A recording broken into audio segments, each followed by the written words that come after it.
Hi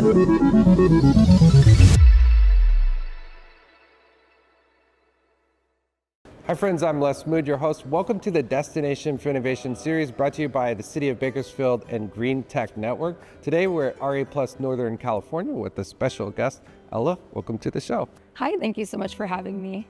Ella, could you say your full name for us and then tell us a little bit about yourself and maybe something that the world doesn't know about you? Absolutely. So my name is Ella Henanipuakea Aki. Henanipuakea is my Hawaiian name, which means beautiful white flower. I proudly represent the 50th state, so I am here from the island of Oahu. I reside in Kailua, and I'm now stepping into my new territory as a representative in Central California. Awesome. Something that people don't know about me. Let's think about. I gotta think about that actually. What do people not know about me? I was the state champion for kayaking in high school. Wow. Does that count? That is something significant. Actually, I guess that's known. Right. That's something that should be known. That's really. Oh, actually, no, I have something.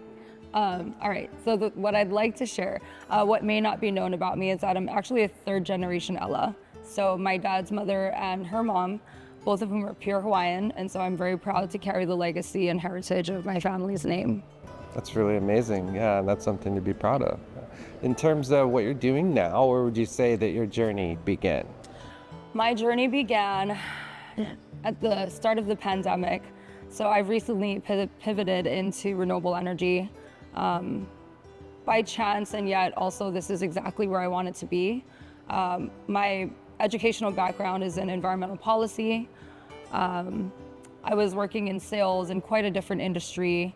And then lo and behold, at the start of the pandemic, I was given the opportunity to complete PV 101 through Solar Energy International, which then led me into residential sales. And from residential sales, I then started to work for Fortress Power as their regional sales manager. And since then, I have since transitioned to now working for Sol-Ark as their regional sales manager, overseeing the Pacific Islands and Central California. That's a great quick journey, and it's nice to hear of you pivoting. We've had plenty of people on that have done the pivot, Yes. And that's great. Welcome to the Pivot Club. And in terms of what you're doing today, what does your day-to-day look like? My day-to-day involves a lot of travel. Generally, I am interfacing with distributors, I am dialoguing with installers, and I think most importantly, I view my role, aside from sales, is actually serving as a community liaison. So to me, my role is to be boots on the ground in communities, on islands, in neighborhoods, engaging with community members to ask, what do you know about energy? What do you understand about renewable energy? How do you envision renewable energy rolling out for your neighborhood? What makes sense? What does this place need? To me, renewable energy solutions are very place-based in Hawaii, and I'm sure the same holds true here, as I'm sure I will soon learn. Everything is place-based and what is culturally appropriate. And so I am here to be a listener. I'm here to be an advocate for each community that I represent.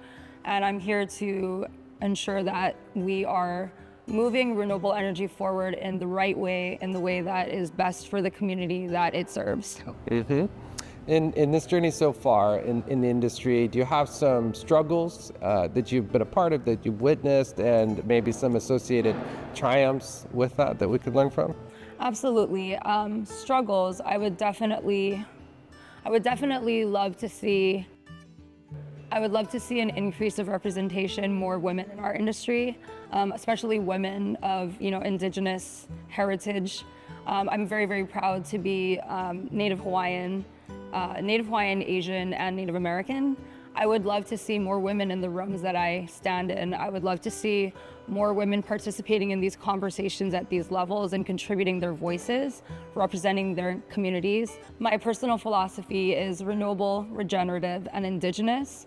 And I would love for these conversations to continue happening with an ever-expanding audience, one that is genuinely all-inclusive. And so I'm really excited to continue pushing my philosophy forward and continuing to have these conversations with more and more people in the room.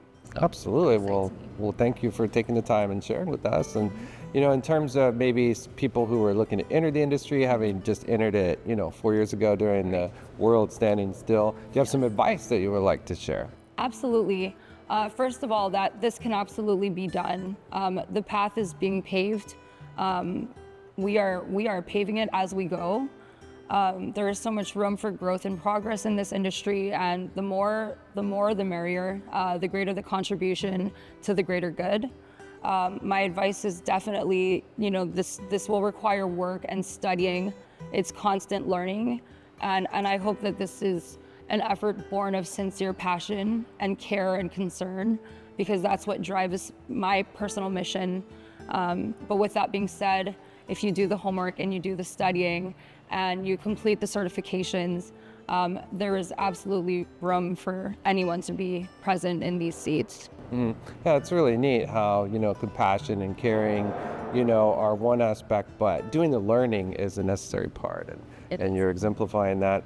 This next part of the conversation is more of a thought experiment, right? Because there's a lot of roadblocks, and there's a lot of hurdles in the way of what we would like to see happen, but we're going to think about what the possibilities are. You ready? Okay, ready. So the first question is, what is some low-hanging fruit that people can bite into to make the world a better place?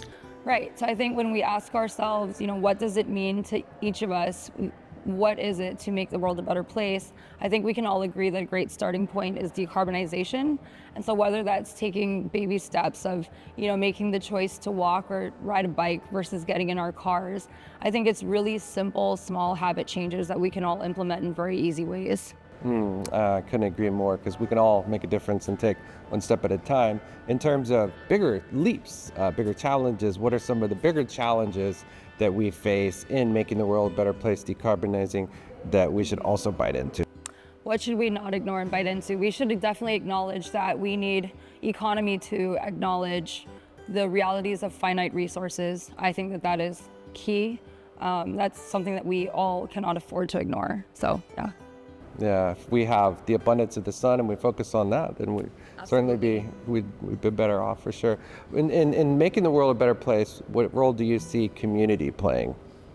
I see community informing the ways that renewable energy, the ways that we,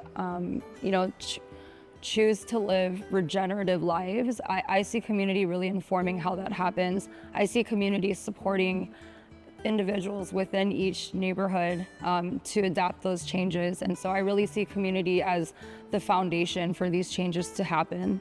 In terms of your life and looking back, and as a result of the work you're doing now, what would you like to see happen and leave behind in the world? What would I like to see happen? Oh, so much. Where do I start?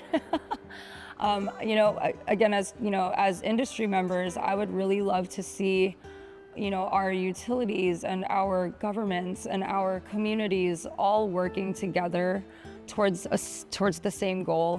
One that I think is inevitable, and it's just a matter of how quickly and how efficiently do we get there. So I look forward to that day. Speaking of getting there and inclusion and equity, do you think that a just and equitable energy transition or transformation is possible? And if so, how? So I think that it's possible. I will acknowledge that in a perfect world, I wish I could say yes. We don't live in a perfect world. There are definite hurdles and challenges that we must acknowledge. I don't see it as impossible. And so again, I see it as one of those things. It's a matter of time. It's a matter of, who are we expanding to include in these conversations, and through those means we will get there sooner. And we are here because of the city of Bakersfield, the destination for innovation. And in terms of the city becoming more of a place for that innovation and for that activity to happen, maybe with some of your experience that you've had in Hawaii, would you have some advice that you would like to share with in terms of making Bakersfield? Absolutely. I would love to share that within the state of Hawaii, on respective islands, I have seen community leaders rise up on their own to champion on behalf of their communities. And if you build it, they will come. Communities follow. And so really, with passion, conviction, and with effort, you can move your communities forward on your own. You don't have to wait for anyone or anything to do that. We can do that now, today. And so I encourage everyone to take action. Absolutely. Well, thank you for taking action and sharing your thoughts and insights and journey with us. Yes, absolutely. Thank you so much. Thanks for having me. It's been a pleasure. Mahalo. And thank you for joining us on the Destination for Innovation. Be sure to connect, collaborate, and create with Ella, and we will see you soon.